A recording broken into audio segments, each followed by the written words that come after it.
В понедельник назначил анализ и сказал, что платный. Оказалось, что он должен быть бесплатным. Такую историю по телефону сегодня рассказал Марат Залилиев. После обращения к руководству больницы, это санчасть КФУ, деньги ему вернули. Деньги без проблем вернули.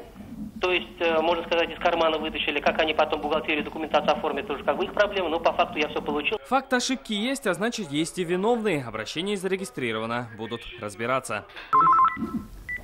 Здравствуйте, мы вас слушаем. Второй звонок. На проводе Рафаэль Шакиров из Казани. Мужчина не может получить лекарства по льготам. В поликлинике выписывают, а вот в аптеке они то есть, то нет. Хорошо, у вас есть телефон Ваш телефон, сейчас мы хотим выяснить вообще ситуацию с этим лекарством.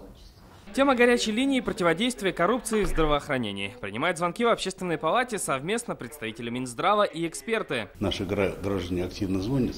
Конечно, большинство вопросов не касается напрямую коррупции.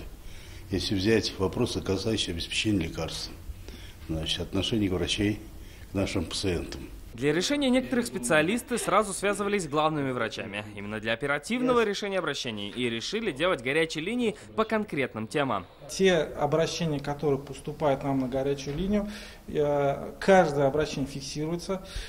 По каждому обращению будет проведена работа. В случае необходимости доведена информация до правоохранительных органов. Уже в следующем месяце в общественной палате пройдет горячая линия на тему противодействия коррупции в сфере образования. В мае повесткой станет ЖКХ, но в то же время сюда можно обращаться каждый день либо через сайт, либо по телефону, который вы видите сейчас на экране, или при личном приеме. Салават Ухмадуллин, Ильшат Мухаметов, ТНВ, Казань.